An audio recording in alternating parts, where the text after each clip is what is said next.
friends, Heidi here from Rain Country. God is good all the time, and I'm here for another Monday This and That, which is a weekly vlog that I do where I talk about several different topics, sometimes answering questions, giving you updates, letting you know of some new experiments I have going on, or whatever I feel like talking about. So let's get to the topics of today, starting off with that apple peel powder. So if you've been following me for a while, you've heard me talk about this many times. However, well, maybe many times.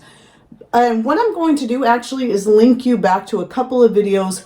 One that I did on my favorite food powders and how to use them, and another one I did on preserving apples and how to use those. One thing about whenever you're making a fruit powder and you're using dehydrated rather than freeze-dried fruits, it can be a little bit tricky because not all dehydrated fruits can powder up. It's going to depend on their sugar content. Like some apples, if they're a sweeter apple and have a higher sugar content, they may not dry to a point where they're crispy enough to powder. If you pick the apples early enough in the season, before the weather starts to cool and then they really start putting on the sugar, those are typically going to be the best, but also the variety of apple will have a say in that. For the apples that we grow, we have Gravensteins, and the other one, I'm not entirely sure what it is. It's very similar, at least, to a Gravenstein. The only reason I think it might be different, it was a tree that was already here when we got this place like 36 years ago. The apples on that one come on later and the blossoms are much smaller. Other than that, the apples look very similar and have a similar flavor. So that's the only reason I think it might be a different variety, but either way, they tend to come on as a good tart pie type apple. And when you pick them early in the season, once they're fully grown and they start to get that red blush on them, because they're mostly a green apple, but they'll get a red blush to them. Those are perfect for pies and for dehydrating to use as a powder. And well, what can you use the powder for? Well, I'll cover a little bit of that here, but you can still go check out my other videos. Well, it's really good added to different types of bread, such as pancakes, muffins, just like a sweet bread, like maybe you're making an apple cinnamon bread, apple cinnamon rolls, so that I've done a couple of times. And I'll actually use the apple peel powder both in the filling of the cinnamon rolls and also in the icing. It just adds a nice flavor to all kinds of different things. And so as time goes on, I'm finding more and more things that I prefer, that I grow, that I prefer to dehydrate and powder up. And you've heard me talk about the pumpkin powder. You might even just seen the post that came out this last week where I showed a picture of my 2 pint-sized jars like this, wide mouth pints of pumpkin powder. And that was a total of 12 pumpkins right there. Pie pumpkins, so they're not huge pumpkins, but the thing is that equal to be about a total of 32 cups, 16 cups per jar of pureed pumpkin before it was dehydrated. That's how much it was. Once I got it dehydrated down, I could get 16 cups of pumpkin down to 2 cups of powder. And so one of the great things about the powders is not only do they have a lot of great uses in so many things, you can also save a lot of space in your pantry for anything that you're going to use like as a puree form, like a lot of the pumpkin you're going to use. And so obviously I'm not powdering up all of my dehydrated apples because the dehydrated apples on their own have a lot of great uses as well. So with that said, the other day decided I really wanted to make some pancakes, and so I don't do it often, maybe once a month. And so I remembered the apple powder. I haven't used it in pancakes in a while, and a lot of times I'll do like an apple cinnamon, maybe throw in a little bit of cloves and nutmeg into the batter. And so usually in a standard mix of pancake batter, when I'm mixing it up, I'll use about a 1/4 cup of the powder. And then I remembered I had that caramel sauce in the fridge, and I thought, oh my goodness, that would be a great thing to try. So I took my caramel sauce and used that instead of maple syrup And oh my goodness, was that good. For those of you who love caramel or caramel apples, really great option. And you're looking about the same amount of sugar content as if you would have just used maple syrup. But yeah, if you'd like to learn more, go check out my videos that I'll be linking to down below in regards to the apples and, you know, ways to put them up and how to use them, and the food powders, my favorite food powders, where I cover the pumpkin, the apple, and several other things. So moving on from there, I decided I had several jars. I had 3 whole quart jars left of the turkey tail mushroom we had collected from our other piece of property. What was it, about closer to 2 years ago?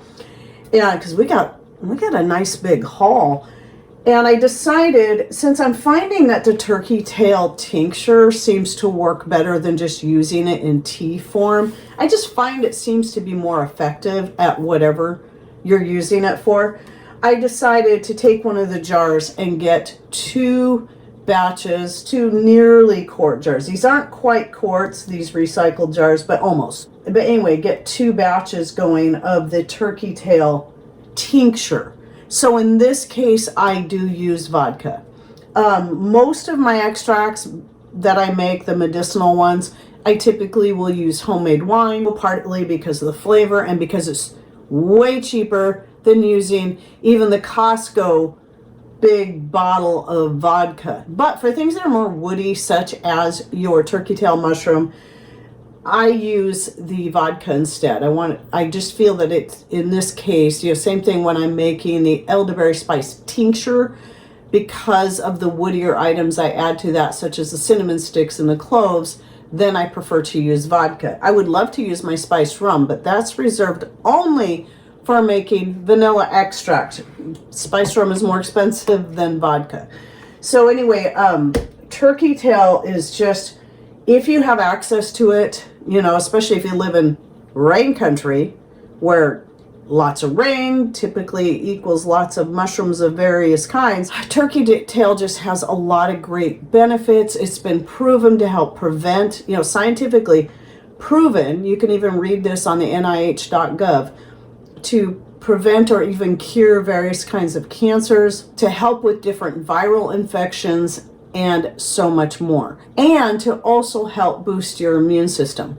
So, and one of the really cool things about turkey tail is that it's also, I haven't looked at cats yet because we don't have cats, but as you know, we had a dog for quite a few years, and turkey tail is really, really beneficial to your dogs. And if you have a dog that has lots of lipomas, the fatty tumors, basically, because it tends to happen with dogs that are older and tend to have a little more weight problems.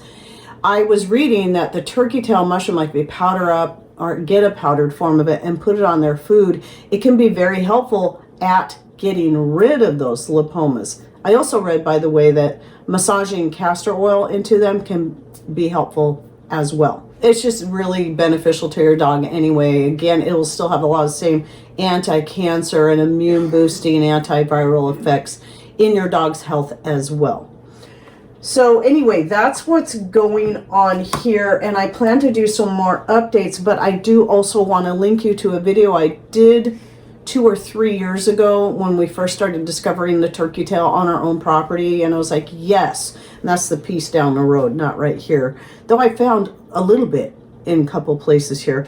Go check out that video. I talk about and show images on how best to identify it, and also show some lookalikes that you want to avoid. And it actually can become quite easy to tell the difference if you just study it. So if you're one that likes to forage and you want to go see if turkey tail is in around your area, that might be a very helpful video to you. And I think I also linked to somebody else's video that was even more thorough on telling the difference between the different mushrooms. So you might want to check that one out too. But in that video I'm linking you to. I'm also talking about a lot of the great benefits of turkey tail mushroom, but at the time I don't think I knew so much about its benefits in dogs' health as well. So there's a new one to add to that list. All right, the next thing I want to talk about is beef bacon. So you've probably heard me talk about Painted Hills before. Now there's some things I do get from Butcher Box. There's some things I don't. I mean, Butcher Box doesn't have beef bacon, and since we don't eat pork, but we do love beef bacon, that is something I do like to stock up on. And there's a place down in Oregon, they sell their own beef bacon, beef franks, and more. And they don't have any added hormones or antibiotics, anything like that. For any of you who are looking for a good beef bacon, I do recommend Painted Hills.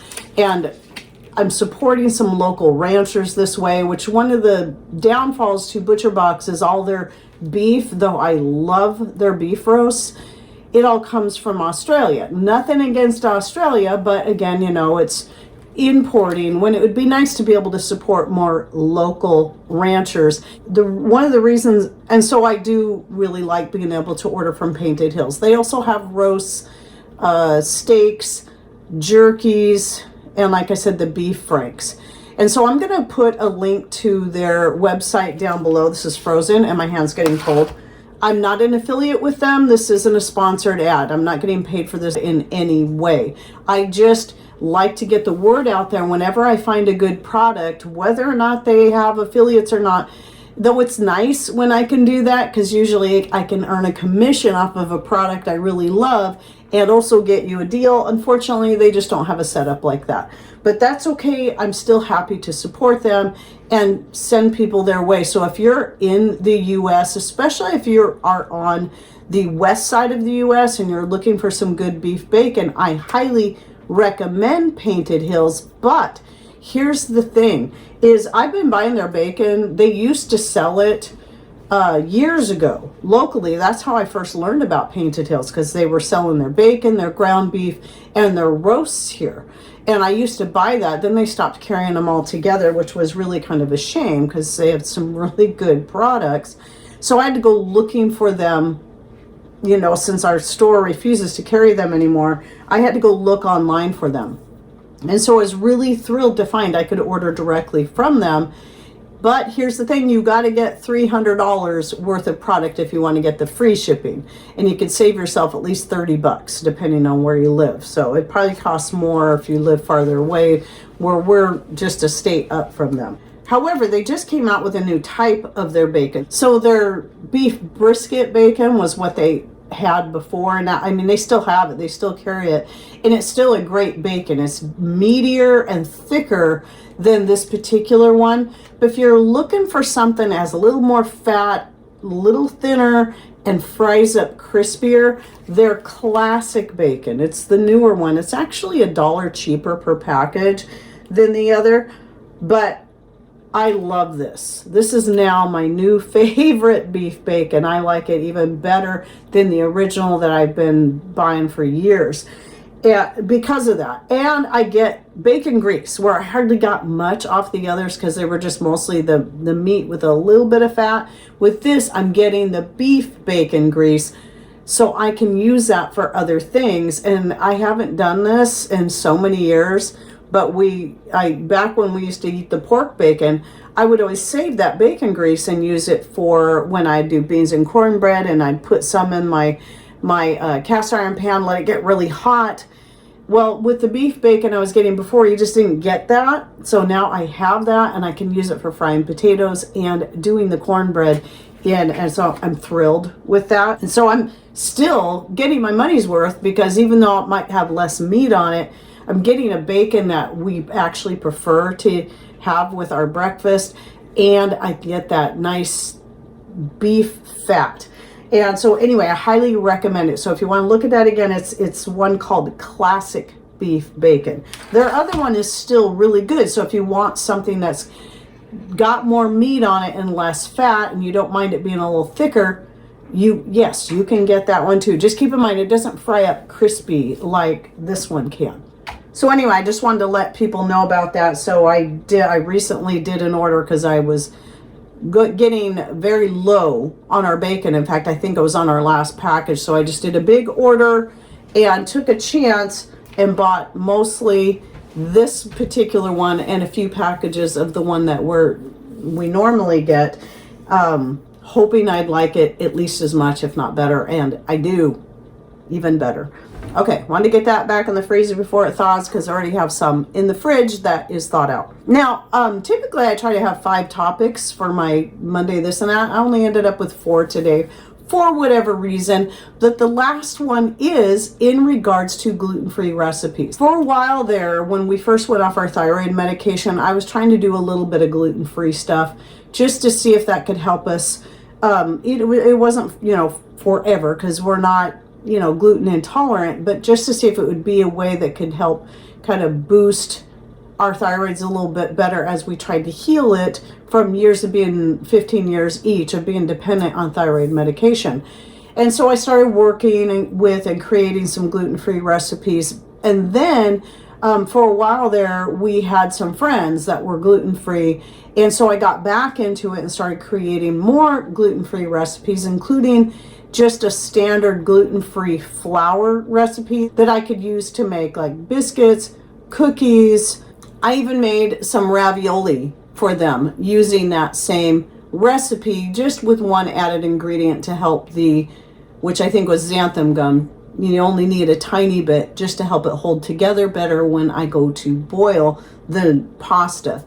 So somebody was recently asking me if I had, I'll get a lot of questions like, do you have a vegan version of this or a gluten-free version of this? Not of everything, but I do have playlists for both. So I have a gluten-free playlist where I put all videos and recipes that I've done on various things that don't have, where I didn't use any gluten, either because that's just the way I make it anyway, or because of that very thing where I was trying to create more gluten-free recipes. You'll find the flour recipe in there, and you'll find like one I just recently did, though in this case I didn't make it gluten-free because I don't have to, and that was the almond chicken. So I have a video on almond fried chicken in there, and it's one of our favorite ways to use up some leftover chicken. But the recipe for the batter on the chicken, typically you're using some kind of starch like tapioca, arrowroot, potato starch, any of those, and white rice flour. But even just regular flour, unbleached white flour works too. So that's easy to make gluten-free, and I have several other recipes that you can find in there. So those who need to be gluten-free, I do have that playlist, which I'll link to in the description box down below. And since I mentioned it, I'll put in my vegan recipes in playlist down there as well. So I was vegan a couple of different times. One time for about 8 months, another time for a few weeks. And mostly it was just to try out to see how it made me feel, which of course in both cases I found it wasn't ideal, but the thing I liked about it is it helped me to be able to find more vegan recipes or create more vegan recipes that could be helpful to those, especially those who simply just cannot have dairy. And so I do have videos on that. I just probably won't be doing a whole bunch more since we don't really have a need to be gluten-free and we aren't vegans, but there are some there. I even have one on making like a vegan cheese. It's really easy to do once you figure out how to make a vegan milk replacement out of just about whatever your favorite nuts and seeds are. And that's super easy to do, and I have several videos on that as well. There it is for the week, and I hope you enjoyed it. If you have any thoughts and ideas you'd like to share, please put those in comments down below. And thanks for watching. Take care, and God bless.